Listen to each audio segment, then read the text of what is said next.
ಮನೆಯಲ್ಲಿ ತಂದ ತರಕಾರಿ ಎಲ್ಲ ಖಾಲಿ ಆಗಿದೆಯಾ, ಫ್ರಿಜ್ಜಲ್ಲಿ ಏನೂ ಇಲ್ವಾ, ಚಿಂತೆ ಮಾಡಬೇಡಿ. ಇವತ್ತು ಆನಿಯನ್ ಪಲ್ಯ ಮಾಡುವ. ಇದು ನೋಡಿ, ಅರ್ಧ kg ಆನಿಯನ್ನ ಸಣ್ಣದಾಗಿ ಕೊಚ್ಕೊಂಡಿದ್ದೇನೆ.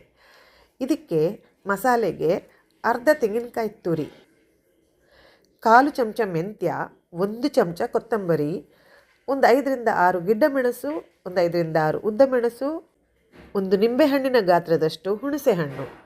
ಬನ್ನಿ ಇವಾಗ ಕೊತ್ತಂಬರಿ ಮತ್ತು ಮೆಂತ್ಯನ ಒಂದು ಚೂರು ಕೊಬ್ಬರಿ ಎಣ್ಣೆ ಹಾಕಿ ಹುರ್ಕೊಳ್ತಾ ಇದ್ದೀನಿ. ಅದೇ ರೀತಿ ಮೆಣಸನ್ನು ಹುರ್ಕೊಳ್ತಾ ಇದ್ದೀನಿ. ಇದು ಒಳ್ಳೆ ರೋಸ್ಟ್ ಆಗೋ ತನಕ ಹುರ್ಕೊಳ್ಳೋಣ. ಆಮೇಲೆ ಕೊಬ್ಬರಿ ಒಂದನ್ನು ಬಿಟ್ಟು, ಅಂದರೆ ತೆಂಗಿನಕಾಯಿ ಒಂದನ್ನು ಬಿಟ್ಟು ಉಳಿದದ್ದೆಲ್ಲವನ್ನು ಮಿಕ್ಸಿ ಜಾರಲ್ಲಿ ಹಾಕಿ ಗ್ರೈಂಡ್ ಮಾಡ್ಕೊಳ್ತಾ ಇದ್ದೀನಿ. ಇದು ನುಣ್ಣಗೆ ಪೇಸ್ಟ್ ಆಗಬೇಕು.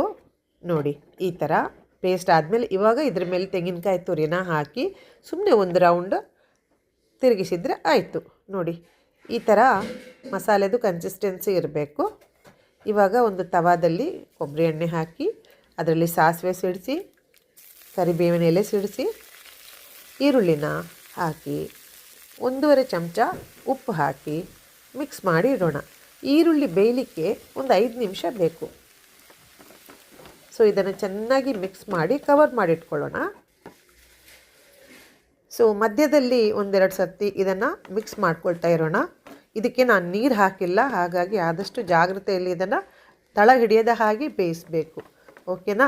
ನೋಡಿ, ಇವಾಗ 5 ನಿಮಿಷ ಆಗಿದೆ, ಈರುಳ್ಳಿ ಬೆಂದಿದೆ. ಇವಾಗ ನಾನು ರುಬ್ಬಿದ ಮಸಾಲೆನ ಇದಕ್ಕೆ ಹಾಕಿ ಮಿಕ್ಸಿ ತೊಳೆದ ನೀರನ್ನು ಚೂರು ಹಾಕ್ತಾ ಇದ್ದೀನಿ. ಇದು ಲಿಕ್ವಿಡ್ ಜಾಸ್ತಿ ಆಗಬಾರ್ದು, ತೆಳ್ಳಗಾಗಬಾರ್ದು.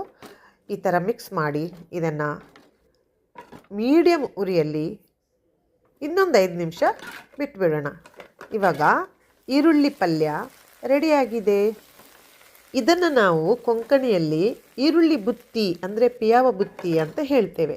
ಇದು ಮಾಡೋದು ತುಂಬ ಈಸಿ, ತಿನ್ನೋದಕ್ಕೂ ಭಾಳ ಟೇಸ್ಟಿ.